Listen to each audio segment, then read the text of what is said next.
On December 27, 1892, Livingstone and Biddle College, now known as Johnson C. Smith University, played in Salisbury, North Carolina, with Biddle winning 5-0. Over time, HBCU football has evolved. HBCU football's popularity continues to rise. Millions attend games each year and millions more watch on television. The HBCU bands provide some of the top entertainment in the country. Over that time, some of the best players to ever play in the National Football League played at HBCUs. Every Monday through Friday on the HBCU Football Daily Podcast, national radio and television host Donal Ware takes a look at what's happening in HBCU football and talks with coaches, players, administrators, and media about the season. Make sure you join the conversation on social media now. Here's your host, Donal Ware. You got it locked to the HBCU Football Daily Podcast for today, Wednesday, August the 16th.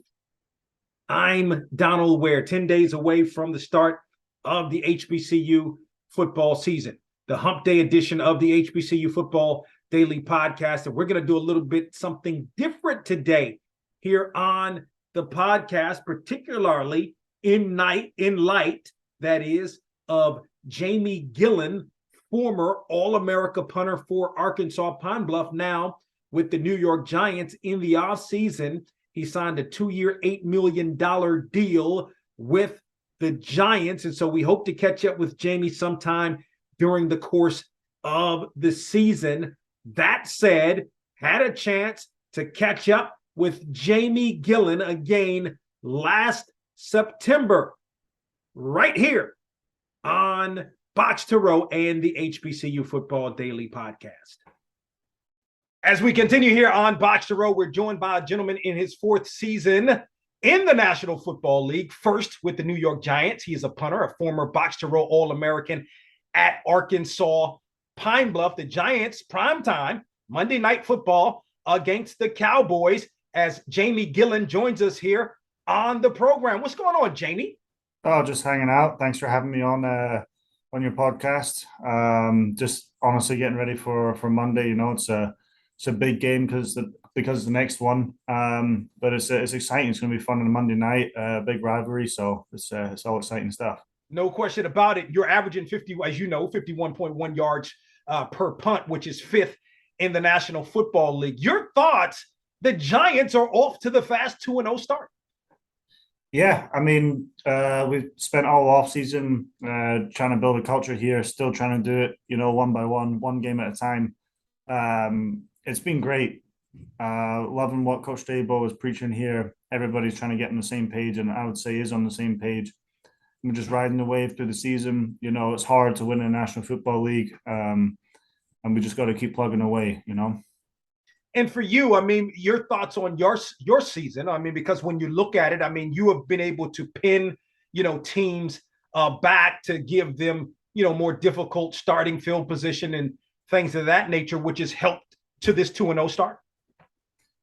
Yeah, every time I go out there, I'm not going to lie to you, I don't follow stats at all because I don't think it paints a picture of what goes on in the game. In my job, sometimes I'm very much I'm very situationally aware of where we need the ball placed to set up our defense.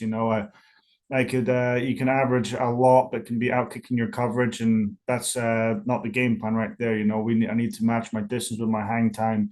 The key one for us would be the net average. That's where the ball is positioned for the defense. So every time I go out there, I go out with a mindset of where we're on the field. What's the down distance? Where am I trying to get inside 20? Am I trying to flip the field here? Hang time, stuff like that. So I just have a very different approach to my punting sometimes other than stats. So we just when we have the opportunity to get inside 20, we try to get there every time because that field position is crucial for these big games.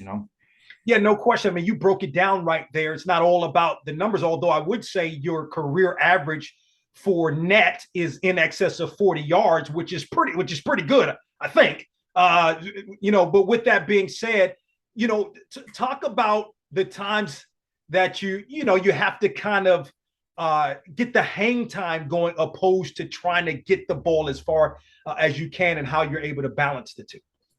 Yeah, we work on practice a lot. Just different things. It it's kind of so I kind of call it the gray area when you're from your 40-yard line to the midfield to 50-yard line. That's kind of a weird position to be in because if I go and murder a ball or hit a ball really well, it might go into the end zone and that's a touchback. And ideally, we don't want that.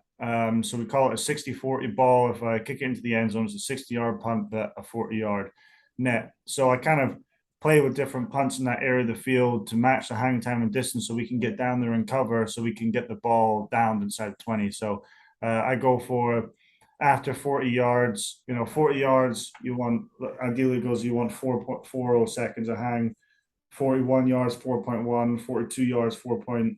So if I'm hitting 50-yard balls, my goal is to be 4.9 and above for hang time. So our gunners can have, with the snap included, almost 6.5, 7 seconds to get down there and cover a 50-yard punt. So that's our goal for when we go out there and do that.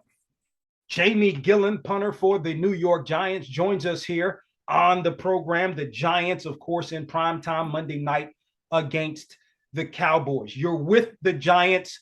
You were with the Browns for 3 seasons, went undrafted, had a really good career with the Browns. Were you, I mean, it's interesting. Late December, were you surprised when the Browns waived you? I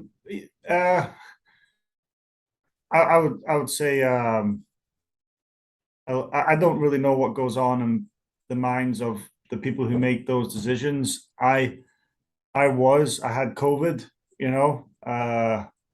so that was a little bit, and that was not not the way I would have liked to have gone out, but that's just the nature of the beast in the NFL, and it opened up other doors that have been far more exciting for me. So I did my post. I immediately got signed by the Bills and had a fantastic time there. That is another great organization that led to me signing here. And I tell you, I've thoroughly enjoyed the past 6 months of being here from top to bottom. It's a great organization, great coaches.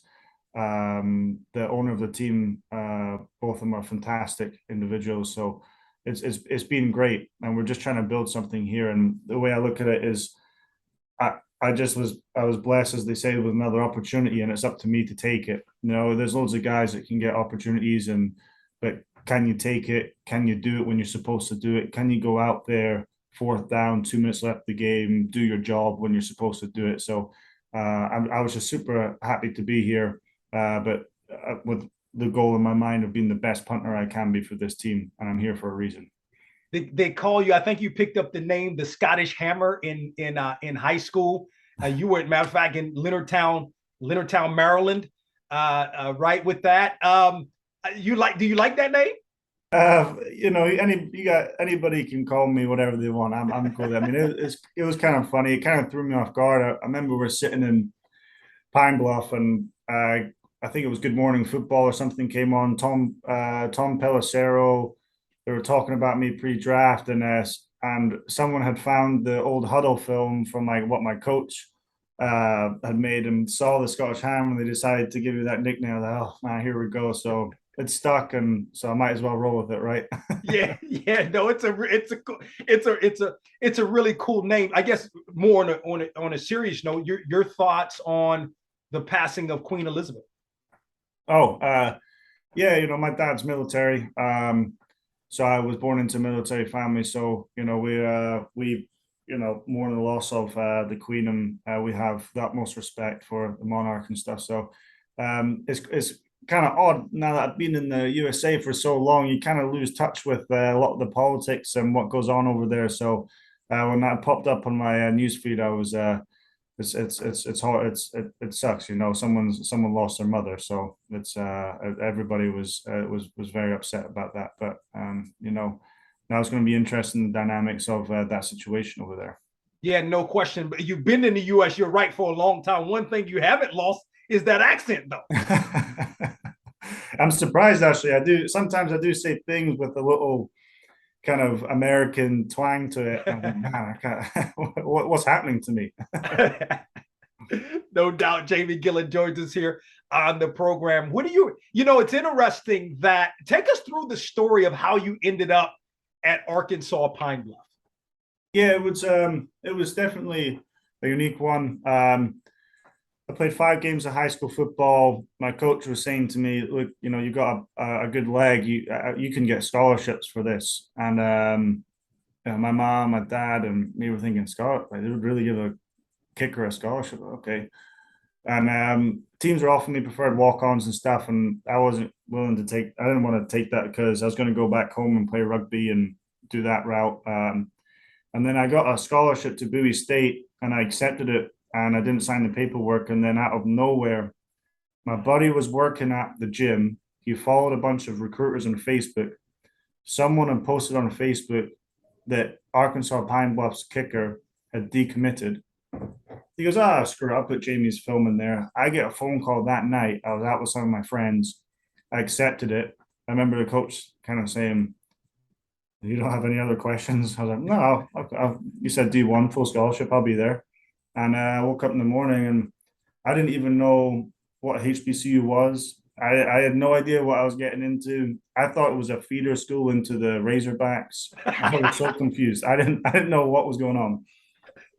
So I showed up. I I went home actually. I was like, "Hey, Mom, I kind of did this. What have you done?" And so signed the paperwork, and I was basically researching the school kind of on the way to the airport the next kind of 5 days, and showed up to Pine Bluff. And I'm looking back, it was probably a really good thing that I was very naive to college football. But as soon as I showed up there, oh man, this is awesome. The stadium, the grass, the weight room, the people. I was like, I'm here for 4 years. I'm going to give it my all. I just wanted to win football games. I had this goal of playing in the National Football League. So I just dedicate my 4 years to it, and here I am. But it was an interesting experience. It was good fun, but total culture shock, Yeah, no doubt. That is absolutely great. So your thoughts? What is it going to take for the Giants to make it 3-0 on the season? Prime time.